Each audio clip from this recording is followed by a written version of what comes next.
I was at a chicken shop the other day. You know, those really greasy ones that smell like rotisserie hooks and MSG. Like those ones where there's always a kid out the back trying to study, and then, too many people come in, or too many people are asking for baked potatoes, and it gets too busy. So then the main lady goes, "Oi, Chris, get out here!" And then out pops this 12-year-old with his Bose headphones and his Adventure Time t-shirt, and he just starts shoveling frozen chips into vats of hot oil, and he's sweating because it's steamy in there, and he's got a test tomorrow that he's just trying to study for, and he's got pimples because of the thin layer of artificial mixed herb seasonings that's just constantly circulating through the air that he breathes. And you think, oh, that can't be good for his social status at school. Does he even have any friends? And you go, oh, Chris.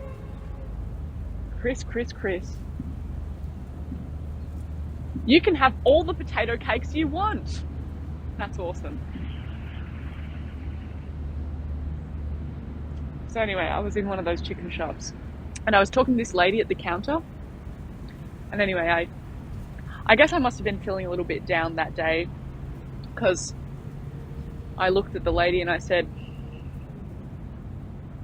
do you ever consider the fact that no one in the world will ever think about you more than you think about yourself? I mean, our egocentrism is so extensive that it is petrifying, And if you really think about it, no one will ever care about who you are or what you think or what you stand for, because they'll be too busy thinking about themselves. And that includes me, I think about myself too much. I think about how my knees have gross, saggy skin, and how I wish I didn't make weird slurping noises when I eat, and how I have all this pent-up guilt about being brought up in safe inner city suburbia, and yet constantly feel the need to advertise my allyship with the working class, like I need to prove that I'm a good person all the time, and how fraudulent that is, because maybe I'm not a good person, and I looked at the lady, and then I looked down to the chicken breasts, and I exclaimed about how I feel more like a limp, bland piece of flesh than a woman a lot of the time, just this aimless, useless, tasteless, floundering piece of meat, just hurtling through time and space, being maneuvered and manipulated and thrown against surfaces, and doing all these things without a sense of purpose or a sense of self or a sense of anything, I guess. And I looked at the lady and I said, don't you ever feel like that? And she just looked at me and went, sorry, I'm just after a small chips, thanks. And I went, oh, right, sorry, I'll get right on that. Chris, get out here! And that joke is about how I was working in the chicken shop the whole time. It's a real thigh slapper, no pun intended. Anyway, besides from bothering strangers with my existential woes, I do actually have interests. I like the theatre. I write plays from time to time, and recently I wrote this one about one of Melbourne's finest 5-star B&Bs, the Gatwick Hotel.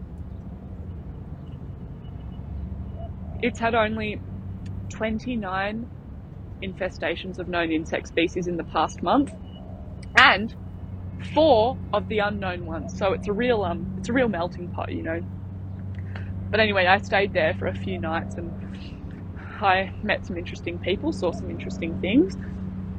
I met quite a few women that had cats with first and last names.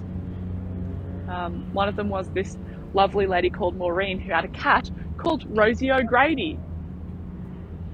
And O'Grady isn't Maureen's last name, so there's no familial connection there.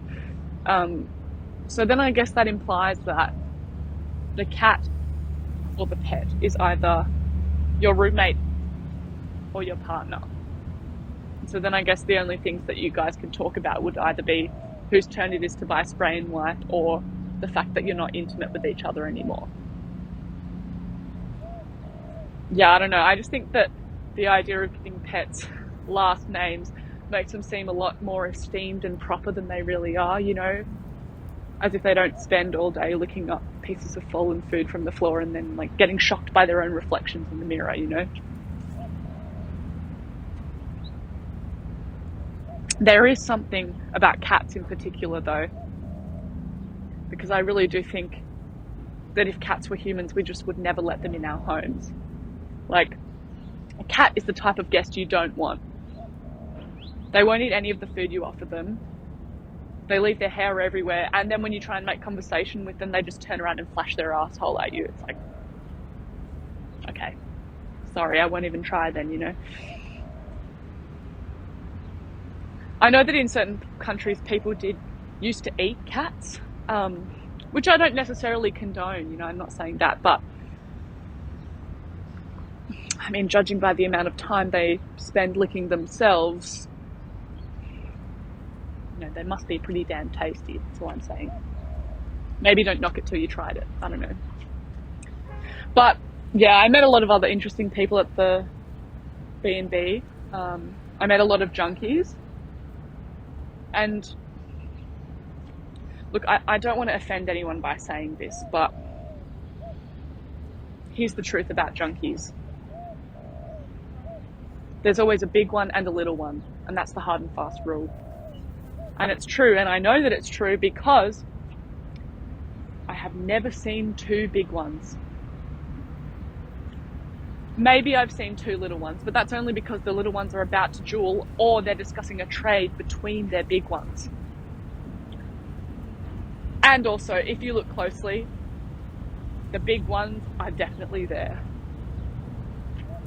I've always wondered how they decide the pairings between the big ones and the little ones, you know, like, is it some sort of dystopian selection process? Like, they all gather in this like big congregation, and then there's like a lady up the front that has a big colourful wig, and then she dips her hand into a bowl and pulls out a piece of paper and goes, Goliath, you're with Thumbelino. And then like all of a sudden Bigfoot steps out and he's like, no, I want to be with Thumbelino, I volunteer as a tribute. And then all the other junkies gasp and they go, oh, he's going against the grain. Does he not care for the carefully regulated rules and regulations of our society? What's next? Crime? Murder? Drugs?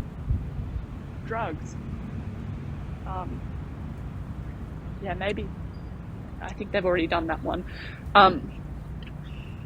But yeah, I guess, I mean, I finished the play, but no one wanted to pick it up. You know, for whatever reason, there was very little interest in bringing the junkie side of Melbourne to the stage. Something about it not being appealing for theatre audiences. Maybe that's not true, but I guess, you know, if you fill a room with old white people, being reminded that suffering exists in the world beyond a coffee that's too hot isn't necessarily something they're going to want to pay $50 to go and see. So yeah, I don't know, maybe not, but theatre is a funny thing, like, especially matinees in particular. I think my grandma recently went with some of her girlfriends to go and see a matinee performance of Magic Mike XXL Live, which is essentially just a 90-minute sweat fest of male strippers, but with the much needed intermission in the middle for, you know, tissue breaks and sweaters coming on and off, that sort of thing. But yeah, I just think that there's something funny about going to see a show like that with, you know, people's junk all swinging around in your face at about 4 p.m. and then coming out of it at the end, and then it's still light outside. You know, do you think to yourself, what a pleasant evening of chiseled abs and sparkly bulges. I'm off to go and prepare a balanced meal and watch the news.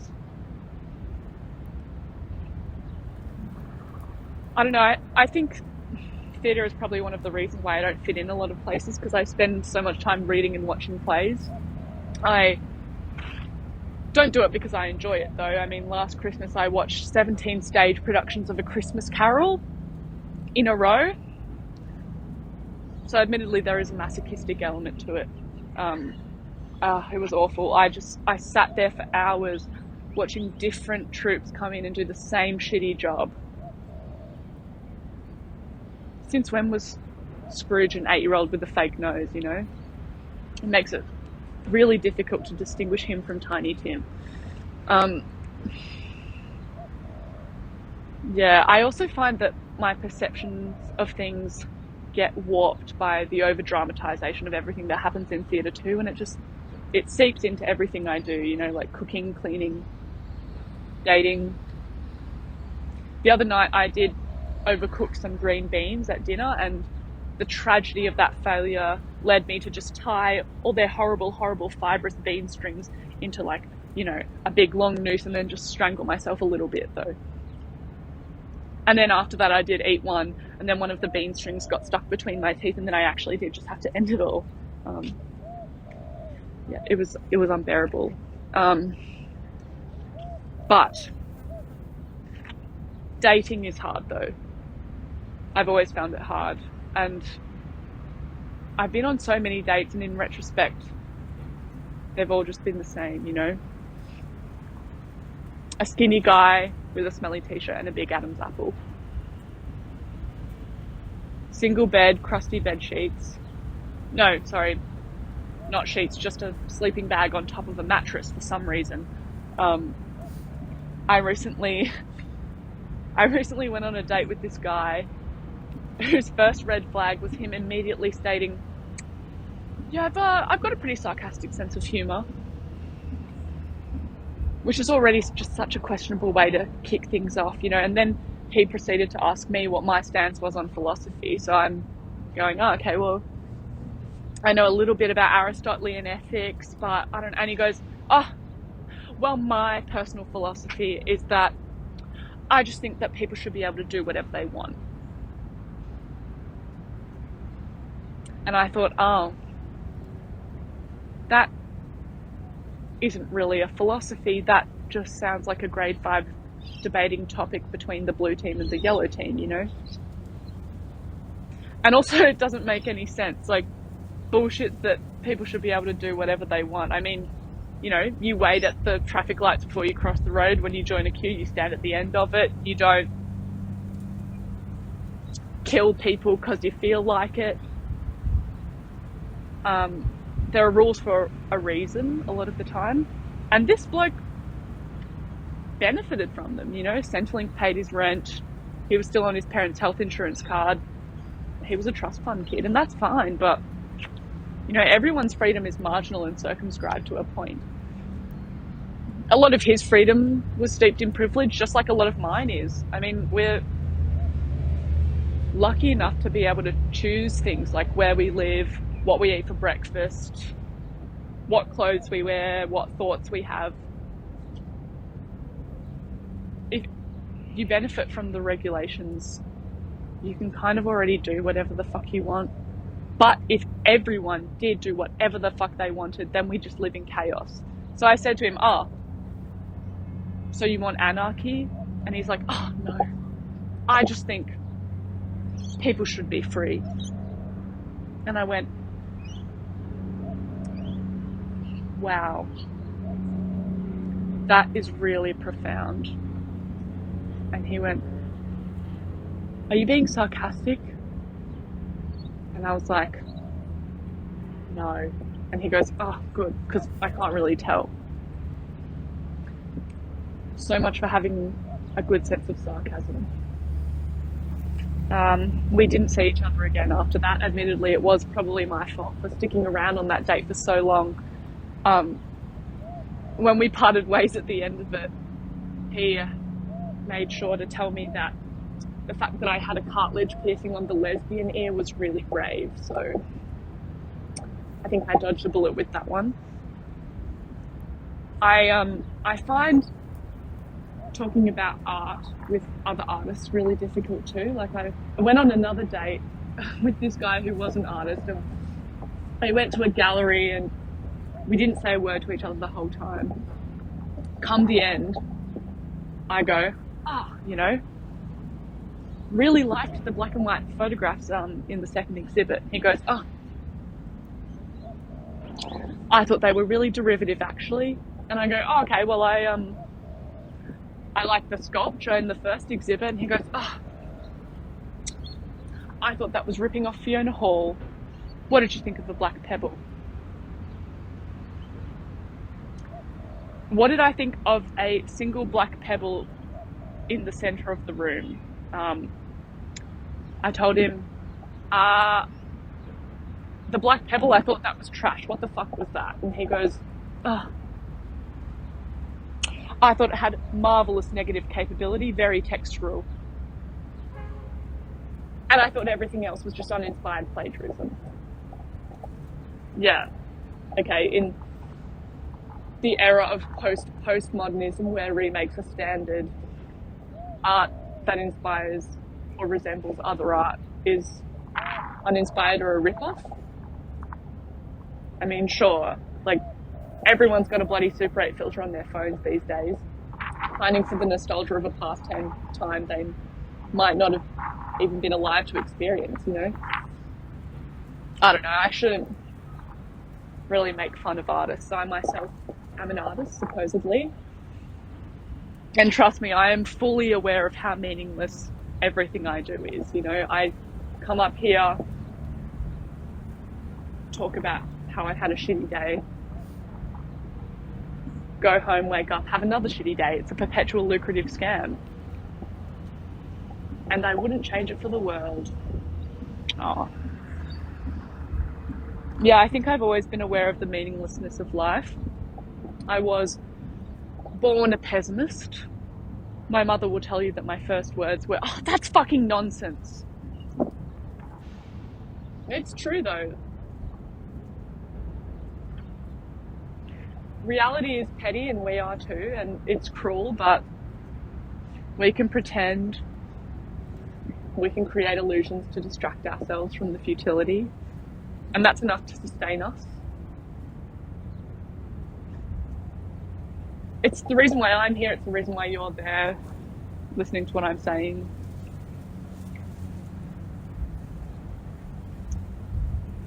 Life is a grim enterprise. But we know how to mask the chasm of hopelessness.